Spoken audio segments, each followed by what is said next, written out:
પ્રિઝમનો લઘુત્તમ વિચલન કોણ? પ્રિઝમ વડે કઈ રીતે વક્રીભવન થાય, આપાત કિરણ કઈ રીતે નિર્ગમન પામે એ વિશે માહિતી મેળવી. હવે પ્રિઝમ વડે ઉદ્ભવતા વિચલન કોણ માટે ફરી પાછી એ જ આકૃતિ આપણે ધ્યાનમાં લઈએ તથા બંને સમીકરણો.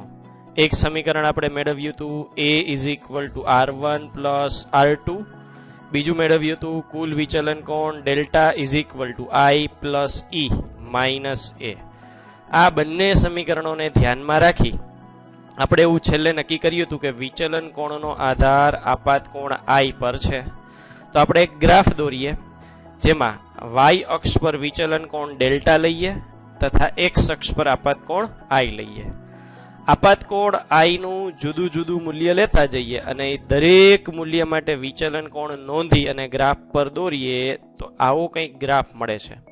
આ જે છે એ આપાત કોણ અને વિચલન કોણના મૂલ્યો વચ્ચેનો ગ્રાફ છે. આમાં કોઈ પણ એક બિંદુ હું ધ્યાનમાં લઉં છું. ધારો કે આ વિચલન કોણના મૂલ્યથી અહીંયા સુરેખા દોરું તો એ ગ્રાફને બે બિંદુમાં છેદે છે, એક આ બિંદુ અને એક આ બિંદુ. આનો અર્થ એવો થાય કે એક વિચલન કોણ માટે મને બે સરખા ખૂણા મળે છે.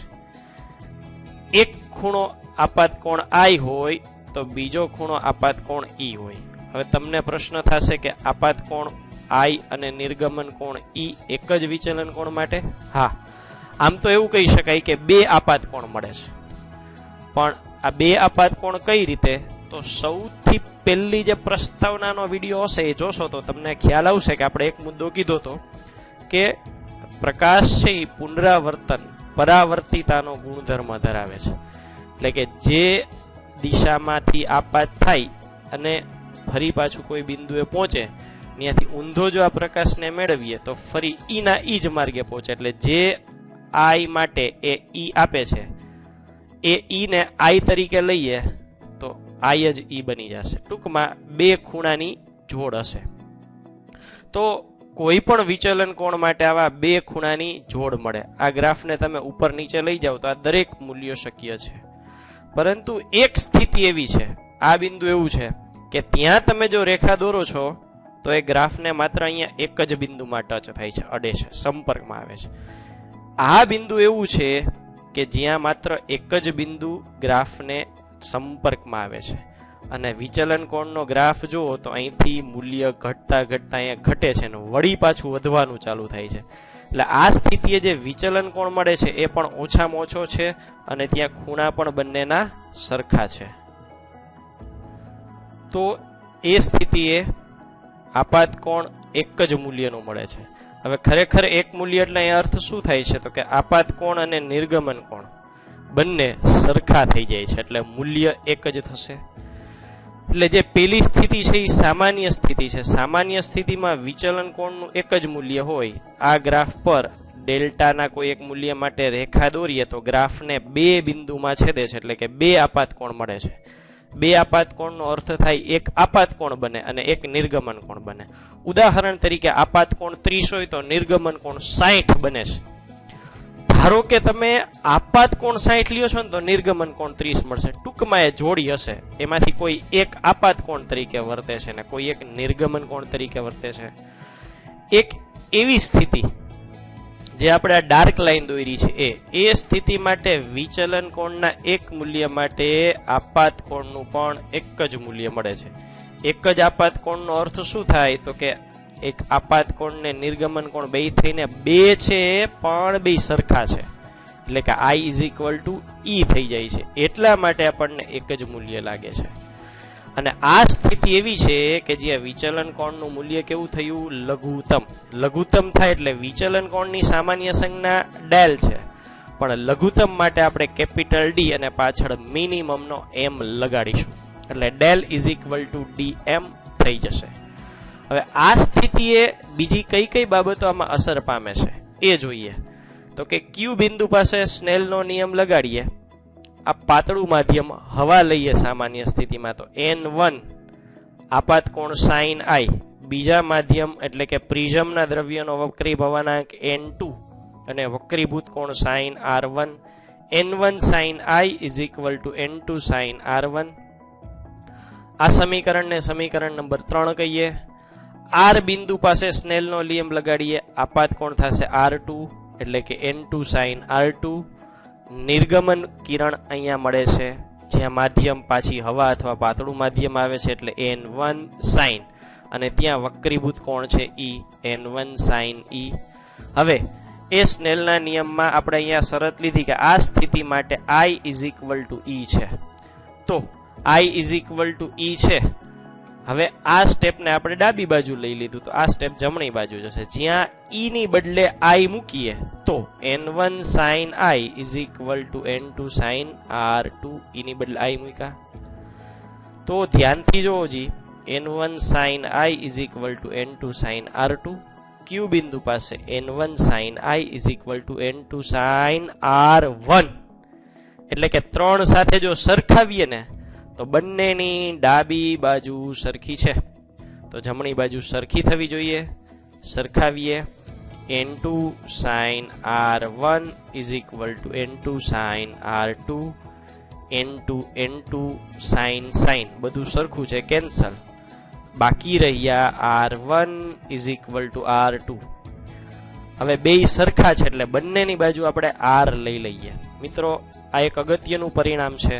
MCQ માં કામ આવે કે જ્યારે વિચલન કોણ લઘુત્તમ હોય ત્યારે પેલો મુદ્દો આપાત કોણ અને નિર્ગમન કોણ સરખા થાય, એટલે કે I અને E સમાન થશે. R1 અને R2 સમાન થશે એટલે એની બરાબર આપણે R લઈ લઈએ.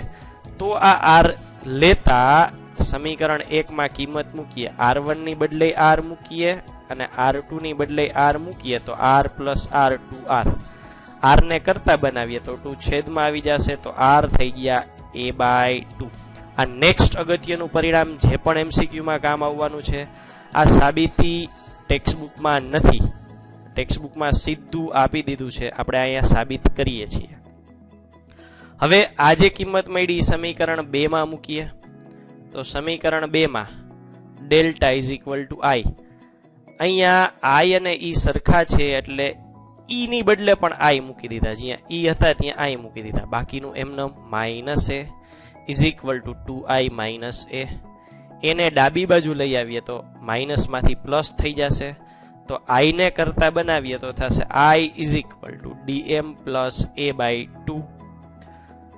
સમીકરણ 3 માં આ ફેરફાર લાગુ પાડીએ. 3 માં I ની બદલે આ સમીકરણ, R1 અથવા R2 ની બદલે આ સમીકરણ મૂકીએ તો N1 sin I ની બદલે A + dm/2, R1 ની બદલે sin A/2. તો sin dm + A/2 એમને રાખી અહીંથી આ ભાગ છેદમાં લઈ આવીએ sin A/2.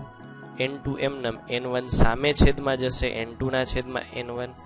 તો સમીકરણ થયું N2 ના છેદમાં N1 = sin A + dm/2 છેદમાં sin A/2. N2 ના છેદમાં N1 ને આપણે બોલીએ છીએ 2 નો વક્રીભવનાંક 1 ની સાપેક્ષે.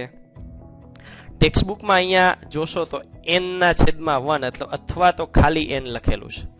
એ સમીકરણ સાચું છે, હમણાં આપણે સાબિતી પણ જોશું, પણ બેઝિક સમીકરણ આ છે. જો આ યાદ હોય તો કોઈ પણ પ્રકારના MCQ માં આપણને અડચણ આવે નહીં. માત્ર n મૂકી દેવા ટેક્સ્ટબુક મુજબ ખાસ કિસ્સો થઈ ગયો, એટલે હવે પછી આપણે ચર્ચા કરીશું. હવે આ સમીકરણમાં પણ જો પ્રિઝમ આપણને એવું કહે કે ખૂબ પાતળો છે, એટલે કે પ્રિઝમ કોણ ખૂબ નાનો હોય, તો આપણે દરેક વખતે લઈએ છીએ કે નાના ખૂણા માટે sin θ એપ્રોક્સિમેટ θ.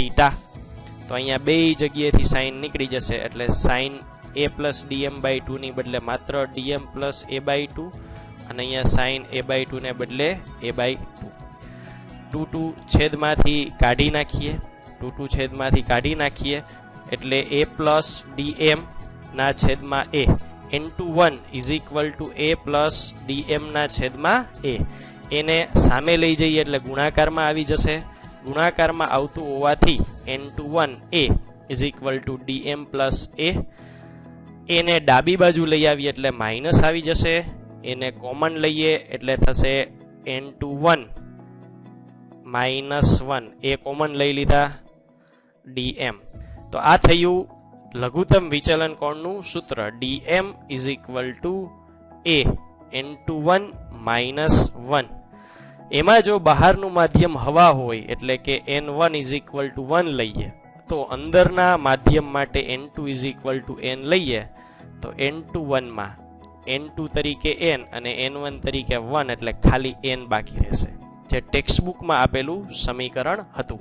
પણ એ સ્પષ્ટ થઈ જાય કે બહારનું માધ્યમ હવા જ લેવું.